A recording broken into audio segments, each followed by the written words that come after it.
Huntsville is waking up with Bryan and Tracy on 101.7 KSAM. We are getting ready for all of the homecoming festivities here in Huntsville this week. Of course, the parade is Thursday evening. It'll start at 6:15 through downtown Huntsville. Brian, Brian and Tracy. We both will be there. The whole crew will be out there.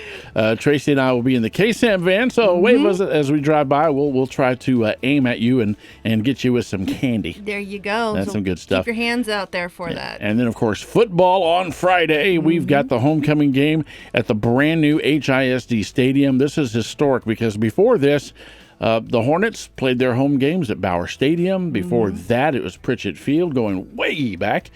So this is the first true home stadium for the Hornets. Coach Southern said all these years, every game was a road game because they had to pack up and go travel somewhere to a stadium to play football, and they don't have to do that no more. No, this is like an opportunity to make history because this is like going to go down in the history books for Huntsville. And I think folks, this is great. You want to be in the stands to watch it when the Hornets take the field on Friday night for our homecoming game.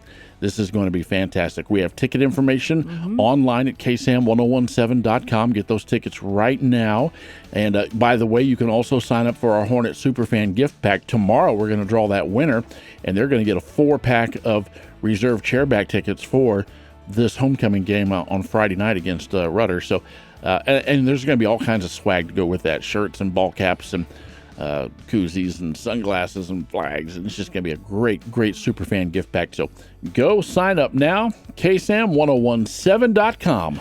Good morning to you. I'm Bryan. Wake Up Morning Show getting ready to wrap up here in just a few moments. Good morning, Carlos. How are you doing? Doing good. How are you? Wonderful. Yeah, you know, our summer staycation contest got underway this morning. Already have a couple of entries. All right. Coming in. Folks want to get signed up for that 3-day, 2-night stay at Margaritaville Lake Resort. You could soak away your worries, the summer heat, and the cool waters.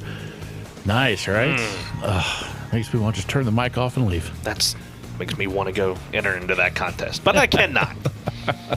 All right, before we turn it over to you here, let's do funnies on Facebook. What have you got? I saw this just the other day. It says, "Son, I watched a guy do 50 push-ups. Can you do that, Dad?"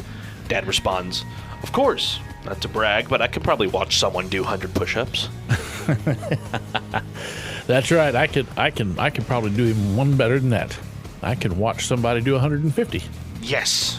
That's right. Yes. Probably a Marine or something. So. All right. Breaking news.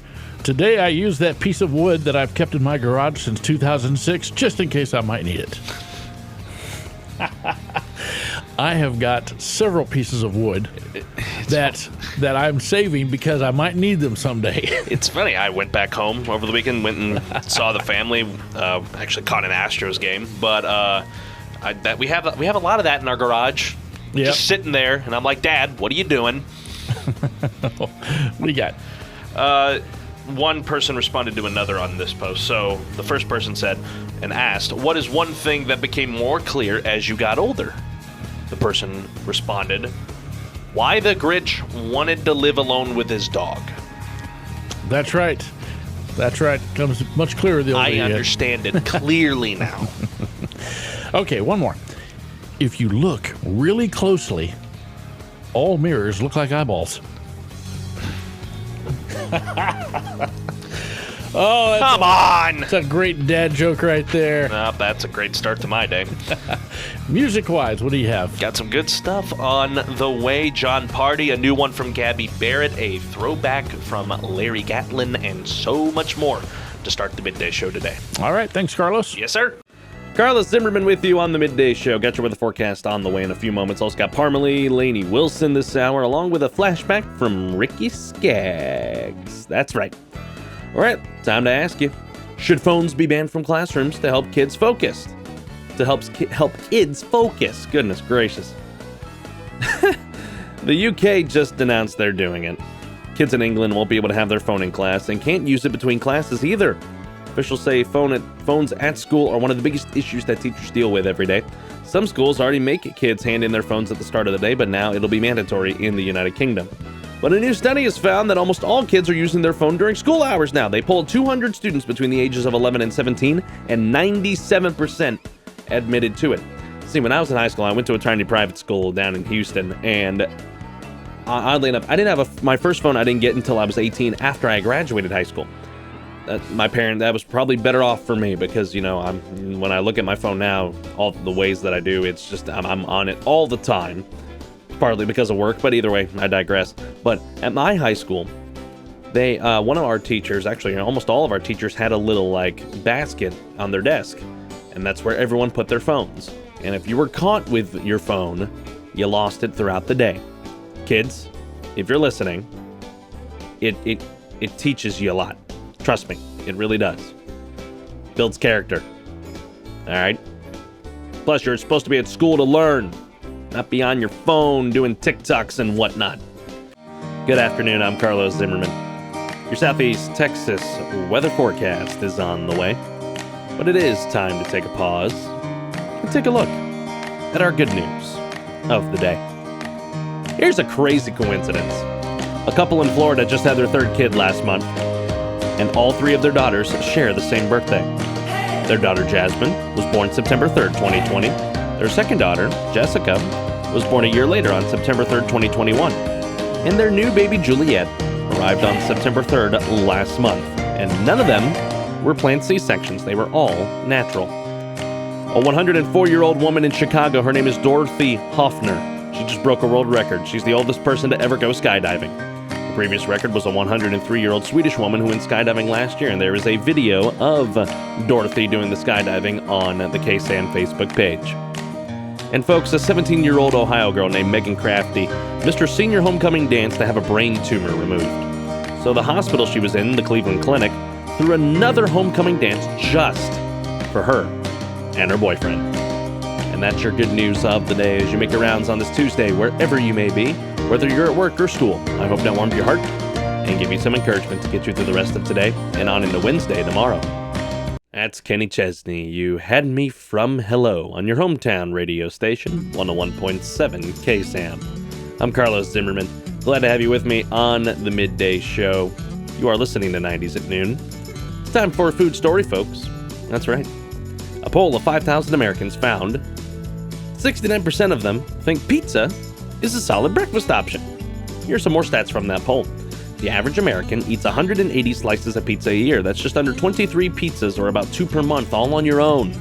The average person eats pizza 3 times per month and says they could take down 5 slices in one sitting, no problem. 64% say pizza is the best food for movie nights. 57% say the same for grad parties. And 25% would serve pizza at their wedding. As a matter of fact, I've only been to one wedding that had a pizza bar buffet, if you will. It was actually pretty good. And the average American's perfect pizza is circular, not square, with thick crust, topped with cheese, pepperoni, sausage, mushrooms, and Parmesan. Oh, now I'm sold. Luke Bryan, but I got a beer in my hand on KSAM. Hey, good afternoon. I'm Big Glenn. Your forecast is coming up. But first, candystore.com. Well, they have reviewed candy purchases over the past 16 years and put together a ranking of the top 3 candies in every state. Of course, people buy candy for a lot of different reasons throughout the year, so they really focused on the months leading up to Halloween. I'm just going to give you the top 5 overall because the list is long, all right? So starting with number 5, it's Sour Patch Kids. They really enjoy that in Delaware, Illinois, Maine, Nebraska, New York, and in the Lone Star State. Coming in at number 4 was Skittles. They enjoy that in Alabama, Oklahoma, and South Carolina. Number 3, Hot Tamales. Oh my gosh, number 1 in Minnesota, New Mexico, and North Dakota. M&M's, number 1 in California, Kansas, North Carolina, Oregon. How about Rhode Island, Vermont, and in Washington, D.C.? And the number 1 favorite candy, Reese's Cups, number 1 in Florida, Iowa, Kentucky, New Hampshire, and Wyoming.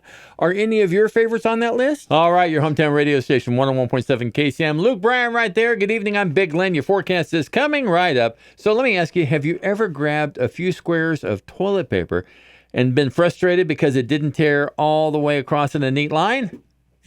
Yeah, me neither. Apparently, though, it's an issue that has bothered a lot of people. So Sherman says that they've got a lot of complaints about it over the years, about it not happening in that way. So they had their team look into it. So they figured out that the uneven tear was because the line was straight, but people were pulling from many different angles and directions. So the team started working on a redesign, and it took them 5 years. Yeah, you heard that. 5 years. And they've just announced the results. And the new toilet paper ready, apparently. It's called the Smooth Tear. Instead of a straight line, it's a wavy perforation. So we've been doing it wrong all this time.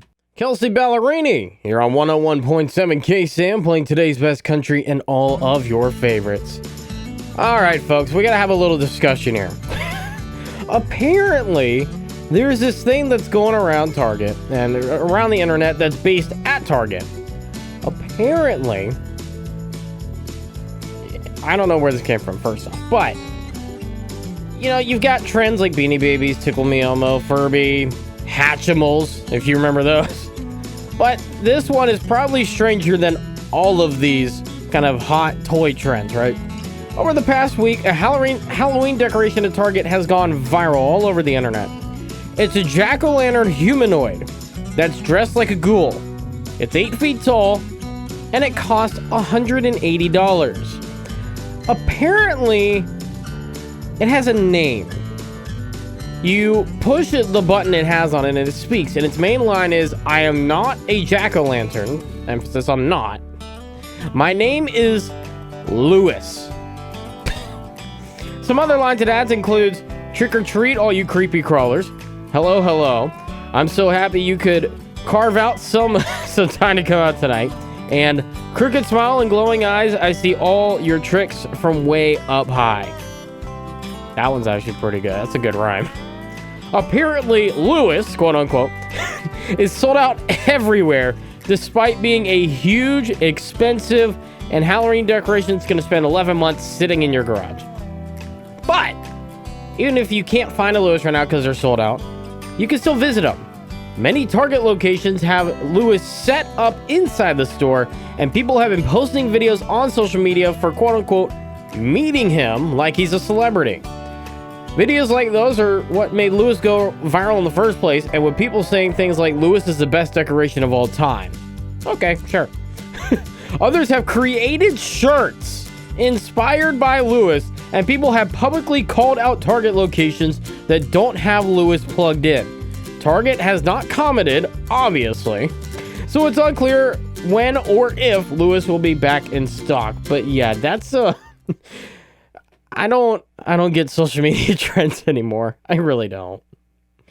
Number 2 song of the week, Lainey Wilson, Watermelon Moonshine, here on KSAM. Good Lord.